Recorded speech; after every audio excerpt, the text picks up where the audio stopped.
우리나라 최고의 발명품들이 많이 있습니다만 그 중에 하나가 믹스커피인 것 같아요. 우리나라만 있는 믹스커피. 이게 맞습니다. 이제 식사 후에는 자연스럽게 땡기는 경우가 많은데 많은 분들이 믹스커피는 몸에 안 좋다 이런 말 하거든요. 실제로 그런가요? 그럼 제가 그런 질문 해보겠습니다. 돈이 몸에 안 좋습니까? 너무 좋죠. 좋죠. 그러면 사람들은 그러죠. 또 너무 많으면 안 좋다. 돈도 적당히 있어야 된다. 모든 게 양하고 상관이 있습니다. 그러니까 믹스커피 자체가 나쁘다고 볼 수 없습니다. 그거 위주로만 먹고 있다면 문제가 될 수는 있겠죠. 믹스커피에 들어있는 게 그냥 커피면서 추가로 더 들어있다는 게 딱 두 가지가 문제가 될 수 있습니다. 설탕하고 프림입니다. 근데 설탕 5g 들어있습니다. 그리고 프림은 야자유입니다. 야자유. 그렇기 때문에 야자유가 좋은 식물성 포화지방이어서 우리 몸에 도움이 되고 LDL이나 또 HDL 같이 올린다는 얘기도 있고 이제 라우르산이라고 그 안에 들어가 있는데 중성지방 이런 것들이 있어서 포화지방인데 그런 것들이 있어서 장점이 분명히 있긴 있는데 문제는 믹스커피는 왠지 설탕하고 뭐가 많이 들어있을 것 같다는 걸 씌워서 나쁘다고 얘기하는 부분도 사실 없지 않아 있습니다. 근데 결국 커피의 작용은 똑같이 하고 있습니다. 양이 중요하다. 적당히 먹으면 괜찮다. 이런 말씀이시네요. 네네. 그러면 제가 순서를 정해보겠습니다. 네. 제일 좋은 커피는 블랙커피입니다. 아메리카노. 네. 여러분들이 아시는. 두 번째가 시럽 안 들어간 카페라떼. 세 번째가 믹스커피. 네 번째는 시럽 넣은 카페라떼. 시럽이 들어가는 순간 믹스커피를 압도하는 설탕의 문제가 생길 수 있습니다. 그렇기 때문에 나는 믹스커피는 안 먹고 카페라떼를 먹어. 그 말에 모순이 있지 않습니까? 믹스커피도 적당히 먹으면 큰 문제는 없다라고 말씀드리고 싶습니다. 커피 안에 뭐가 들어가느냐가 중요한 거네요. 추가가 뭐가 있는지가 중요한데 추가를 많이 할수록 나빠집니다. 캐러멜 마키아토가 최악이네요. 그렇죠. 그리고 칼로리도 엄청 높습니다. 실제 믹스커피 한 포의 칼로리가 50kcal입니다. 카페라떼보다는 적습니다. 그러니까 뭐가 문제가 되는지를 잘 봐야죠. 근데 우리는 보통 비판을 할 때 뭐가 묻었다. 얘는 전체가 다 나쁘다라고 표현하기 쉬운데 다른 사람은 더 많은 게 묻어 있을 수도 있습니다. 결국은 믹스커피를 몇 잔을 하루에 먹느냐 이런 게 더 중요하겠죠. 또 그리고 어떤 분들은 아까 말씀하신 아메리카노 커피만을 마시면은 네. 적당량일 경우에 건강에 도움도 된다 이렇게도 얘기하거든요. 완전 도움됩니다. 암 예방에 대한 연구도 굉장히 많고 커피가 이제 당 조절하는 데도 도움이 될 수 있고 간암에 대해서는 연구 결과가 충분히 있었고요. 또 우리가 스트레스를 많이 받았을 때 도파민이나 이런 것들이 이제 나오게 자극할 수 있는 것도 커피에 있는 여러 물질이 있습니다. 그래서 우리가 커피 그러면 카페인만 생각하는데 네. 카페인 말고 폴리페놀이 엄청 많이 들어 있습니다. 이 폴리페놀이 결국 그런 일들을 여러 가지 하기 때문에 도움을 줄 수 있습니다.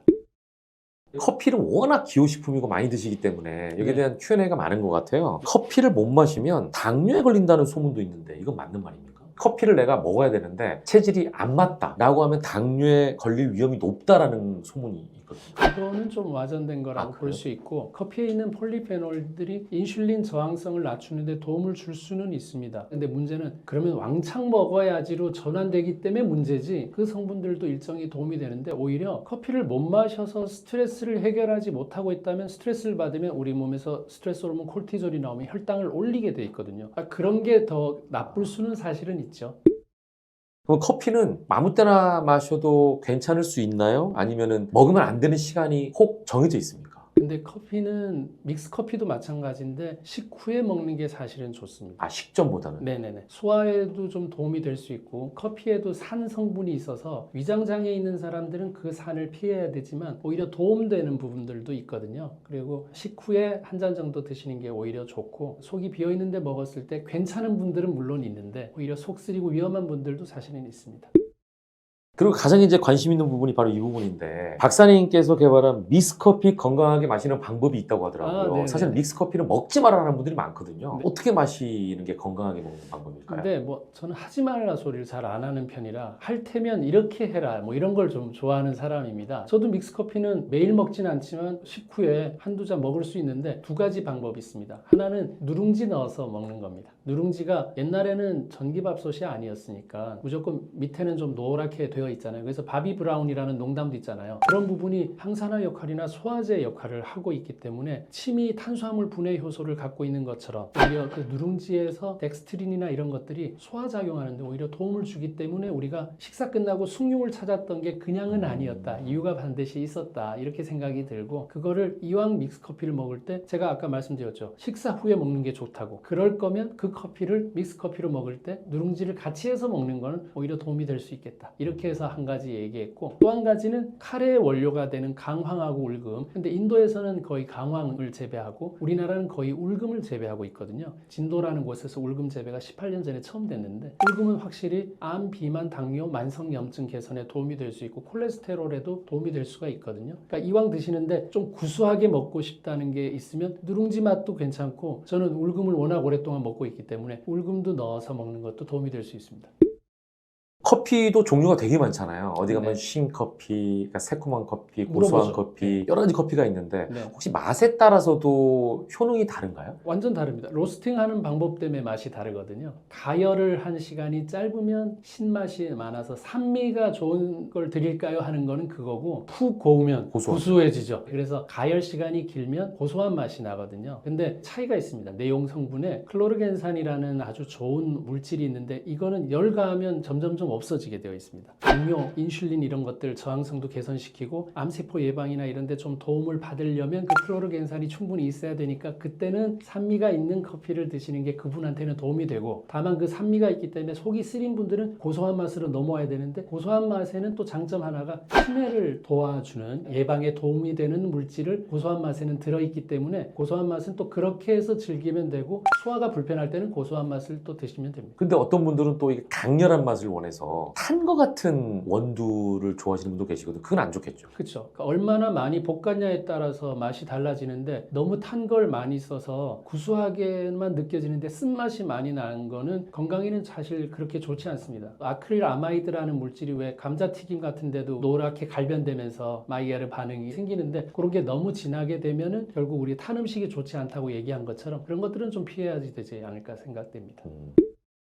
커피를 마시면 화장실을 가고 싶어지는 경우도 있거든요. 그러면 변비가 걸렸을 때라든지 뭐 이런 경우에 혹시 커피가 도움이 된다고도 볼 수 있나요? 우리가 왜 커피 마시는 것도 그렇고 담배 필 때도 그렇고, 담배가 가직과 식물이거든요. 그런 걸 먹었을 때 빨리 변 보고 싶어 하는 사람, 그리고 흡연하는 사람들이 화장실에 앉아서 흡연하면서 변 보는 사람 많잖아요. 그 클로르겐산이라는 물질이 변의를 느끼게 해줄 수 있습니다. 그래서 살이 안 찐다는 사람 있죠. 근데 왜 금연을 했더니 살이 찐다고 하는 사람들이 있는 것처럼 그게 클로르겐산이 있습니다. 그래서 만약에 그 도움을 받고자 한다면 산미가 있는 커피를 드시는 게 조금 더 도움이 될 수 있다고 저는 생각합니다.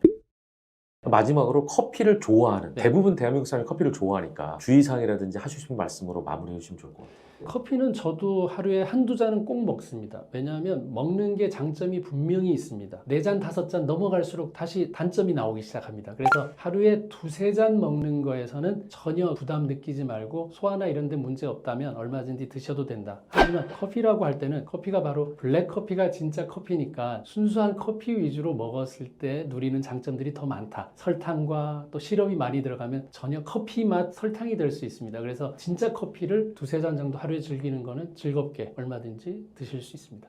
안녕하세요. 안녕하세요. 네, 소개 한번 부탁드리겠습니다. 네, 안녕하십니까. 의학박사 서재걸입니다. 주로 난치병 치료 잘 안 되는 분들 많이 보고 있습니다. 간단하게 소개하시지만 워낙 이력이 화려하시기 때문에 여러 가지 부분에 대해서 질문 드릴게요. 나이가 들수록 면역력이 떨어지잖아요. 이게 자연스러운 노화로 받아들여야 하는지 아니면 관리를 해야 되는지. 절대적으로 관리를 해야 됩니다. 자연스러운 노화는 없습니다. 그냥 놔버리면은 급격한 노화가 옵니다. 잡아야 천천히 오겠죠. 면역력에 대해서 여러 가지 얘기를 하는데 저는 이렇게 얘기합니다. 그냥 제자리로 돌려놓을 수 있는 힘, 그게 면역력입니다. 그러니까 오늘 쓰고 오늘 제자리 돌려놨으면 면역이 유지되지만, 그걸 미루면은 이제 그때는 큰 병이 되는 거죠. 제자리 돌려놓는 정리하는 힘을 기르시면 면역력이 올라갈 수밖에 없습니다. 그럼 면역력이라는 거는 제자리로 돌려놓는다는 개념이에요? 아니면 그보다 더 젊어질 수 있다는 거예요? 제자리를 돌려놓으면 계속해서 똑같은 위치에서 쓰니까 오래 쓸 수 있죠. 정말 그 물건 자체가 망가지지 않는 한은 계속 쓸 수 있는 거가 되겠죠. 결론적으로 네. 그 자리에 있기 때문에 시간이 지날수록 젊어진다라고 볼 수도 있네요. 그렇죠. 남들이 다 늙어버리기 때문에 상대적으로 젊어지는 건 사실 맞죠. 정리하지 않는 사람들은 급격하게 늙거든요. 그리고 위치를 찾지 못하면 문제가 되고, 예를 들어서 암세포도 딴 게 아닙니다. 약간 변질된 나, 그게 암세포예요. 내가 약간 변형이 됐어요. 그러면 우리 몸에서 그 변형된 거는 없애줘야지만 내가 살 수 있거든요. 근데 걔를 같이 끌고 안고 살고 있으면 결국은 암세포 덩어리가 될 수 있습니다. 그러니까 그런 걸 구분할 수 있는 힘은 원래 있었던 자리가 어딘지를 잘 아는 힘이 가장 중요한 겁니다. 그러네요. 내 네. 몸이 이게 암세포다라는 걸 알면 제자리로 돌아갈 텐데 네. 구분이 안 되면 암세포가 자라는 모르면 걸 걔한테 당합니다. 그 변질된 암세포한테. 내 세포였잖아요. 네네. 암세포도. 어. 결국 그렇게 당하게 돼 있습니다.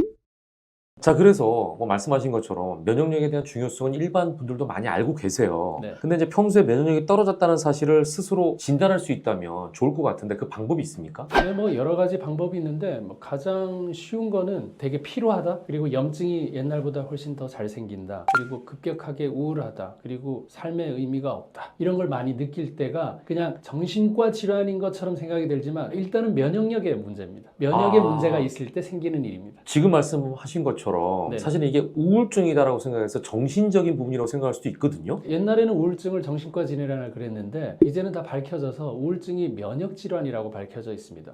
그 우울증의 대표적인 약이 뭡니까? 항우울제인데 그게 세로토닌 나오게 하는 거거든요. 그 세로토닌 90% 어디서 만듭니까? 장에서 만들죠. 그러니까 세로토닌이 만들어지지 않아서 우울한데 그 우울한 거는 장에 있는 면역력이 떨어져서 세로토닌을 그만큼 못 만들어낸 거거든요. 결론적으로는 면역이 떨어져서 우울한 사람이 훨씬 많은 거죠. 그럼 두 개가 구분이 되는 게 아니고 거기에 대한 개념이 바뀐 건가요? 네, 구분보다는 우선순위의 문제입니다. 그게 떨어져서 우울해진 사람들은 그걸 고치는 게 맞는데 우리는 우울증 그러면 항우울제 이렇게 가버리기 때문에 치료할 어떤 찬스를 놓치고 있는 거죠. 예를 들어서 유익한 균을 많이 먹어본다거나 하는 걸 먼저 해보고 우울증을 고칠 수도 있어야 되는데 무조건 우울증은 정신과 질환이야 이렇게 가버리면 위험하다는 겁니다.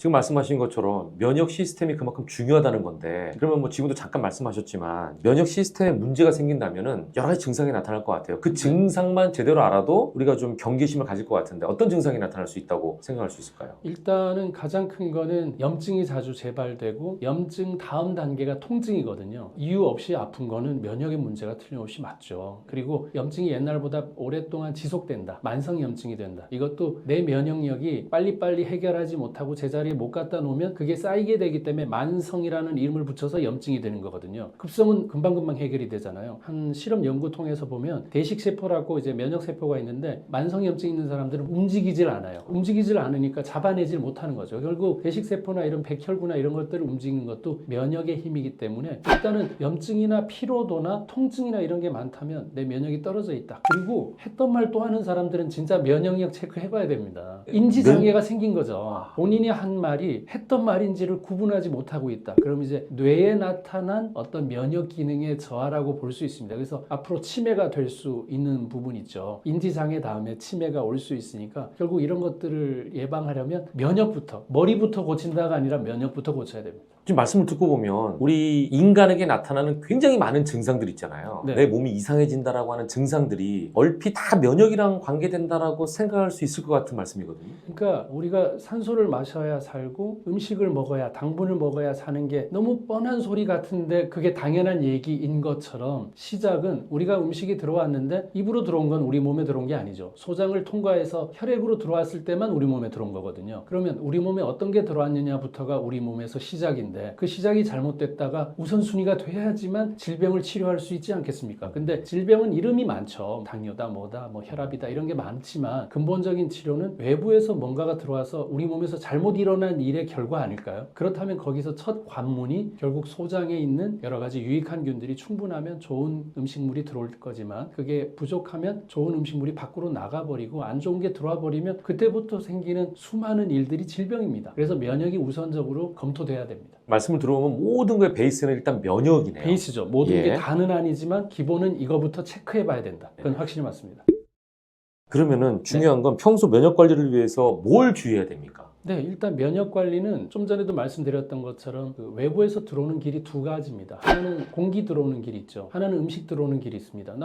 나머지는 없습니다. 그러면 공기는 우리가 일단 좋은 공기를 마셔야 되는데 공기를 바꿀 수는 사실은 없죠. 그럼 이건 좀 고정적이라고 본다면 사는 환경에 환기시키고 이런 거라고 본다면 나머지는 음식이기 때문에 음식을 안 좋은 걸 먹을 수도 있습니다. 세상 사는데 본인이 만든 음식만 먹는 건 아니기 때문에 어쩔 수 없는데 그 음식으로 인해서 생기는 찌꺼기를 제거할 수 있는 애도 꼭 집어넣어야 넣어줘야 된다. 그러니까 청소기도 꼭 같이 줘야 된다. 음식을. 그걸 빠뜨리면 청소를 안 해버리면 쌓이는 거랑 똑같습니다. 그게 어느 장소에 쌓이느냐는 각자에 따라서 다르죠. 뭐 손에 생기는 사람, 뭐 눈에 생기는 사람, 갑상선에 생기는 사람 다른 것처럼 근본적으로는 청소하는 물질을 줘야 된다. 그게 대표적인 게 채소입니다. 그래서 최근 연구 결과도 하루 3가지 채소 이상을 먹으면 대장에 생기는 선종이 감소하더라. 그러니까 결국 대장에 접촉되는 이물질이 적으면 대장암도 안 생기는 거 아니겠습니까? 그럴 때 필요한 게 최소 3가지는 꼭 필요하다. 채소를 강조하셨잖아요. 네네. 음식이 중요하다 일단. 근데 장 건강을 아까 얘기하셨잖아요. 장 건강과 채소와 관련이 굉장히 많다는 말씀이신 거죠? 많죠. 채소가 우리 몸에 들어가면 장에 딱 들어가면 유익균들이 이 채소를 먹으면서 나오는 물질이 식초입니다. 그러니까 우리는 식초를 다이렉트로 먹을 수도 있지만 채소를 보내서 장에서 식초를 만들 수도 있습니다. 장에서 만들어지는 식초, 우리가 사실 초산이고 영어로 얘기하면 아세트산입니다. 그 아세트산이 장에 연료 공급을 하고 찌꺼기 제거하는 데 도움을 줍니다. 우리 손으로 장까지 손을 집어넣을 수는 없지만 그렇죠. 대신 대리인을 누굴 보낼 수는 있잖아요. 그 대리인이 바로 식초를 못 먹는다면 식이섬유, 둘 다 식이잖아요. 네. 그러니까 식이섬유를 보내면 걔가 알아서 식초를 만들어줍니다. 그럼 식초가 다 알아서 하기 때문에 거기서 인슐린 조절이나 당 조절도 식초가 하거든요. 그러니까 당 조절하는 게 가장 중요하죠. 당분 조절하는 게 살도 안 찌고 비만도 예방하면서 당뇨 예방하면 모든 질환의 한 70% 이상은 당뇨 안 걸리는 겁니다. 그래서 굉장히 중요한 게 채소 먹는 건데 채소를 많이 먹어라가 아닙니다. 오늘도 먹었느냐만 중요합니다.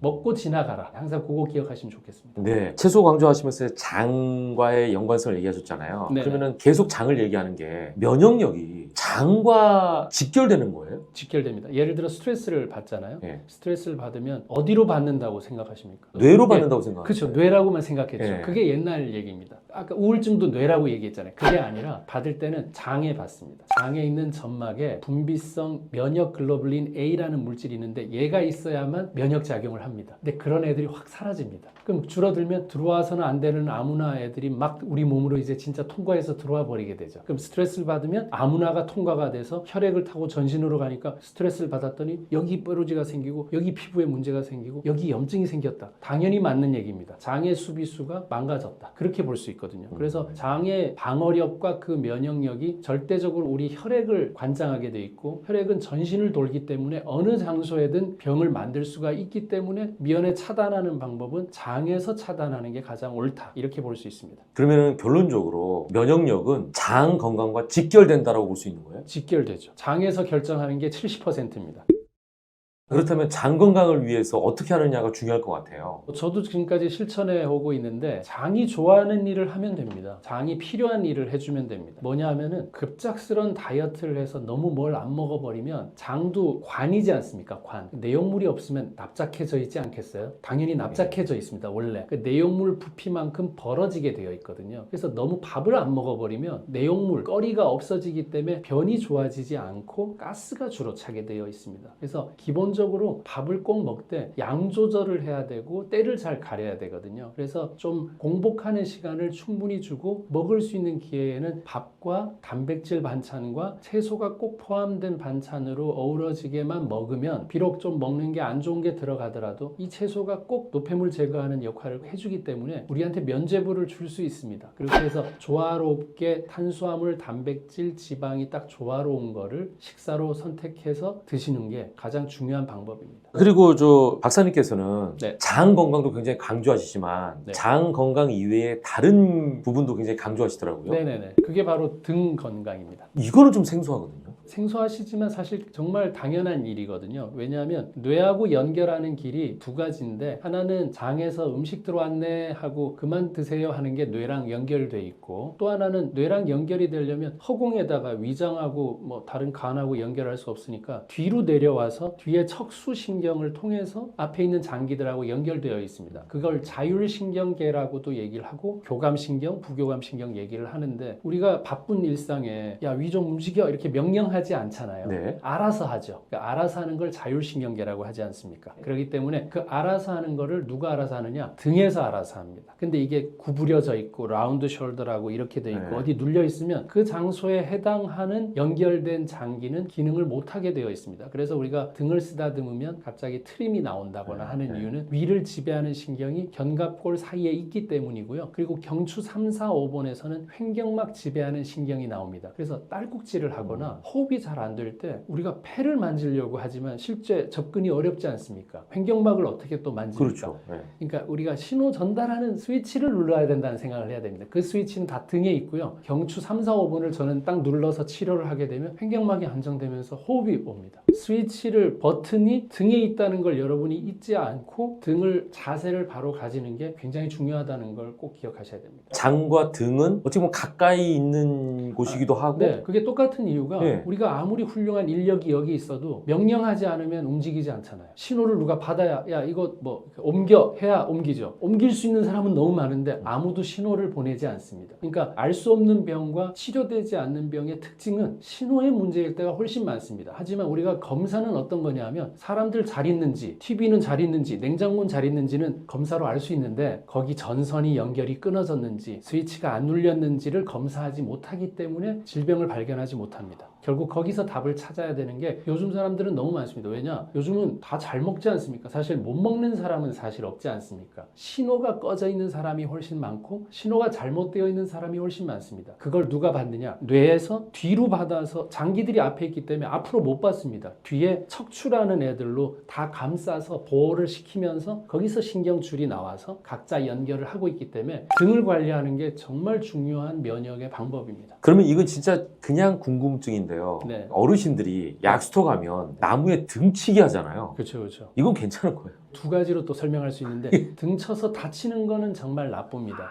하지만 아무도 등 쳐주지 않기 때문에 등을 봐줄 사람이 사실 그래서 파트너가 사실 있어야 되는 게 중요합니다. 등이 굽었네요. 등을 쓰다듬어 줄 사람이 있어야 되는데 우리 어린아이들 등은 쓰다듬어도 어른 돼서 누가 등 쓰다듬어 준 적 없죠. 그렇죠. 그러니까 그 등에다가 적어도 가벼운 마사지든 아니면 그 샤워기든 어떤 식으로든 우리가 원하는 자극 정도를 줘야 원래 기능, 스위치, 버튼 기능을 할 수가 있습니다. 등친다는 말이 나쁜 말이 아니네요. 근데 이렇게 등 치는 게 위험한 게 우리가 스트레스를 등으로 받습니다. 예. 하나는 장으로 받고 이유는 등은 내가 보이지 않기 때문에 뒤에서 칼이든 뭐든 누가 공격을 하는 예. 거에 긴장하기 때문에 등을 딱딱하게 만들어놔서 못 들어가게 하려고 등이 딱딱해지는 겁니다.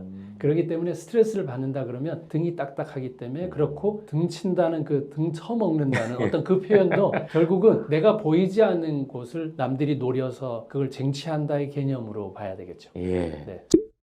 자, 그러면 현재 나의 등 상태가 괜찮은지 나쁜지 이건 어떻게 할 수가 있죠? 내가 등을 만져볼 수가 없잖아요. 제일 간단한 거는 벽에다 기댔는데 등이 많이 떠 있으면 일단 상태가 좋지 않습니다. 이 상태가 일자가 아닌 경우 사실 적당한 굴곡이 있어야 되죠. 경추도 만곡이 있고 요추도 예. 만곡이 있지만 우리가 스마트폰 시대에 너무 많이 구부려서 엎드려서 있는 사람들은 벽에다 딱 대면 거의 다 떠 있습니다. 머리가 다 앞에 가 있습니다. 그러니까 귀가 어깨선에 있어야 되거든요. 근데 거의 다 이렇게 빠져 있으니까 귀가 앞에 있습니다. 그러니까 내 귀가 어깨랑 나란하게 있는지를 확인하시는 게 일단은 중요합니다. 한쪽 다리를 들고 오래 버티기 서 있기를 할 수 있는 게 등이 좋은 사람들은 오래 서 있을 수 있는데 구부러진 사람들은 중심을 잡을 수가 없습니다. 우리가 또 라운드 숄더라 그래서 이렇게 말려 있잖아요. 근데 이게 뒤에서 봤을 때의 등이지 앞에서 보면 어떤 문제가 있냐면 갈비뼈가 늘어나면서 갈비뼈 사이사이를 우리가 늑간근이라 그래서 근육이 있는데 이게 많이 늘어날수록 폐활량이 좋아질 거 아닙니까? 네. 이게 말려 들어가면 호흡하는 걸 눌러서 방해를 하게 됩니다. 그럼 호흡이 잘 안 되죠. 그러니까 하루에 호흡을 우리가 21,600번 하는데 21,600번의 기회에 조금밖에 예를 들어 다른 사람보다 한 7, 80%밖에 산소를 흡입을 못하고 있다면 그 사람이 왜 만성 피로가 안 되겠습니까? 세포한테 산소를 줘야 되는데. 그러니까 등이 안 좋은 거는 가슴을 펴지 못하는 사람입니다. 흉근이 있거든요. 뒤로 갔을 때 요 흉근, 요 누르면 엄청 아픈데 이걸 늘려줘야 호흡도 좋아지면서 등도 펴질 수 있습니다. 말리지 않도록 해야 됩니다.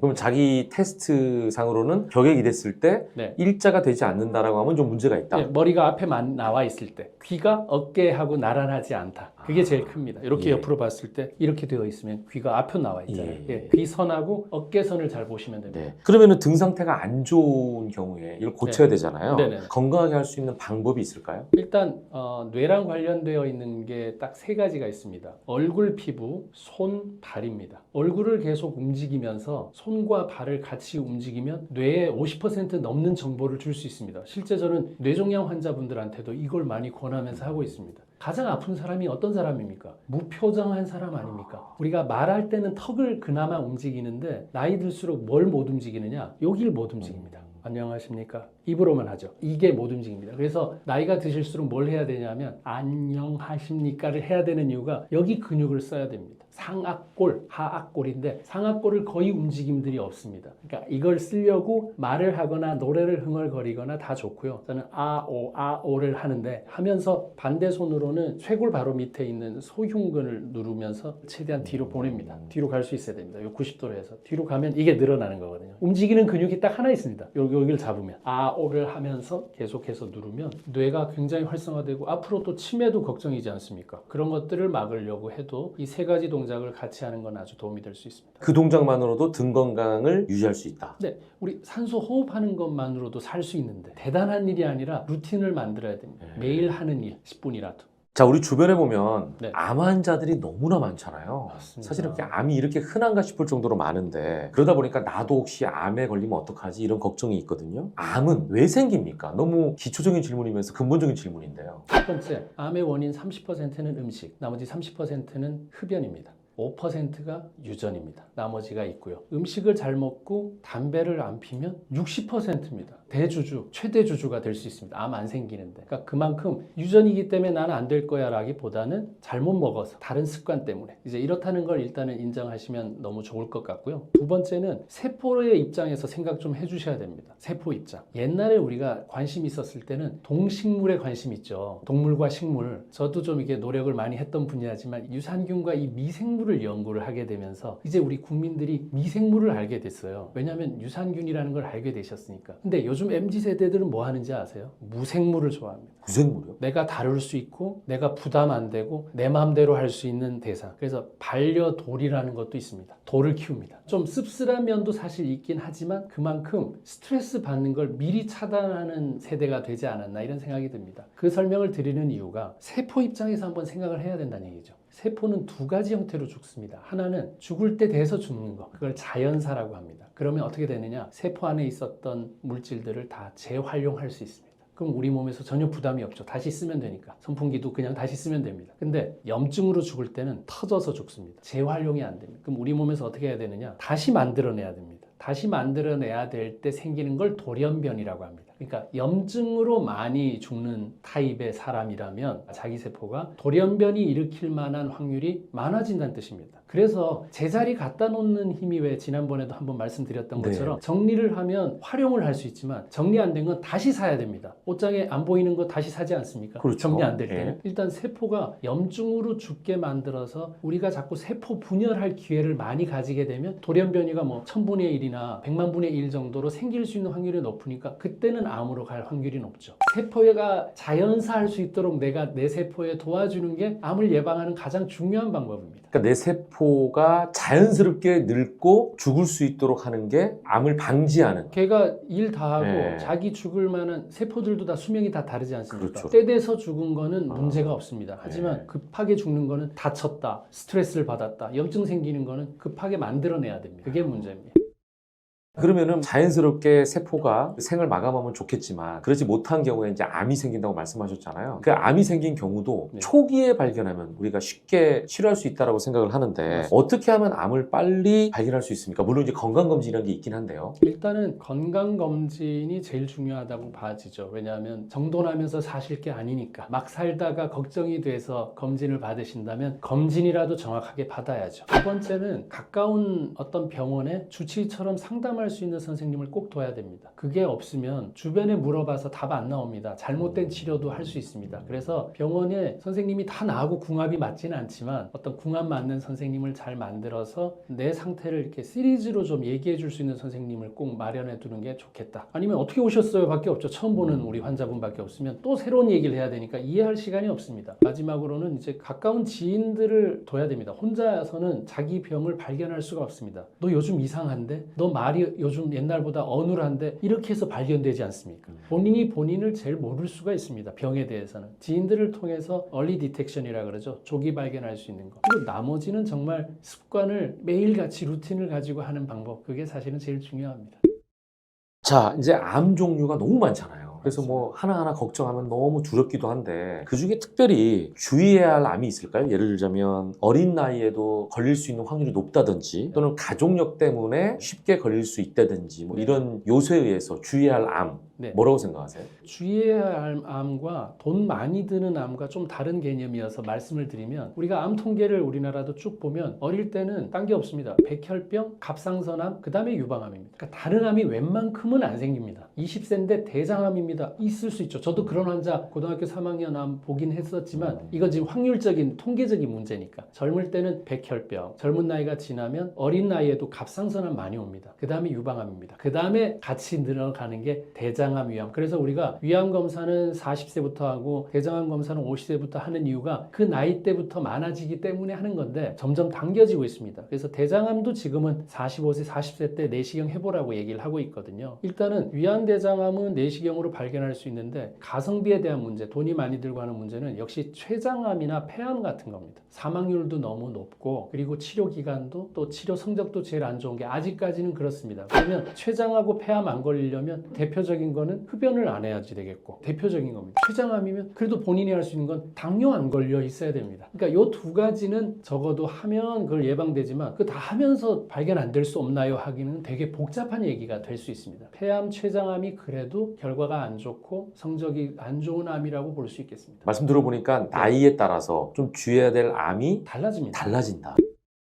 그러면은 네. 계속해서 서재걸 박사님께서는 음식을 강조하시니까 암을 예방하기 위한 음식과 먹으면 안 되는 음식 같은 것도 정해져 있겠죠, 어느 정도. 그거는 이제 음식 이전에 처음 우리가 면역을 담당하는 게 침입니다. 침. 하루에 침이 얼마나 나오는지 아세요? 1리터에서 1.5리터 나옵니다. 우리 물 하루에 얼마나 먹어야 될까요? 한 2리터 이상 먹으라는 얘기는 하는데. 그건 이제 좀 과한 표현이긴 하고, 예, 우리가 재활용도 되기 때문에, 그러니까 침 흘린 만큼은 물은 먹어야 되지 않을까 하는 생각은 들잖아요. 그래서 우리가 1에서 1.5리터 물 먹으라고 또 하거든요. 침 안에 면역 성분들이 엄청나게 많이 있습니다. 침 한번 거쳐서 간 물질들하고 꿀꺽 삼켜서 위로 바로 넘긴 음식이라면 1차 방어선을 무너뜨리고 넘어가 버리게 되거든요. 그러니까 많이 씹어야 된다는 얘기는 침 때문에 의미는 있습니다. 그래서 일단 어떤 음식을 먹는가도 중요하지만 먼저는 그래도 씹어서 넘기는 음식을 꼭 먹어야 되겠다 하는 게 일단은 1번이라고 생각이 들고, 그리고 물은 30초만 돼도 혈관에 바로 나가거든요. 우리 마시자마자 혈액이 되게 끈적해요. 아, 혈액을 끈적한 걸 어떻게 해결할 수 있을까? 물을 마시면 30초 뒤에 희석이 된다니까요. 물이, 혈액이. 예, 그렇기 때문에 물을 한꺼번에 많이가 아니라 홀짝홀짝 마시라고 제가 꼭 얘기하거든요. 계속 50씩 100cc 정도를 자주 마시는 게 혈액이 끈적해지는 걸 예방할 수 있기 때문에 너무 당연한 얘기 같지만 침이 나오도록 해야 되고 물을 그만큼 먹어야 된다를 기본 전제하에 하고서 그 다음에 좋은 음식도 있죠. 채소도 필요하고 이제 그런데 채소의 식중독의 70%가 생채소거든요. 생을 너무 좋아하지는 마세요. 우리가 믿지 못할 세상이 됐어요. 생이라는 얘기가. 그리고 가열한 채소를 드셔라. 나이 드신 분들일수록 대장균 제일 많다고 상추 그냥 먹은 사람들 대장균 때문에 문제 생긴 경우들도 많이 있었잖아요. 그렇기 때문에 일단 잎채소 같은 것들은 물에 충분히 세척해야지 되겠고 아니면 식초물에라도 좀 담궜다가 먹는 게 중요하고 그럴 바에야 좀 익힌 채소 먹는 것들을 평소에 습관적으로 좀 하시는 게 사실은 좋겠다. 견과류 같은 거에 아주 소량 먹어서 우리한테 꼭 필요한 단백질과 기름 요걸 꼭 섭취하는 게 좋고 나머지는 밥과 고기나 달걀 같은 단백질 섭취하는 거 이런 것들이 중요하다고 볼 수 있겠습니다.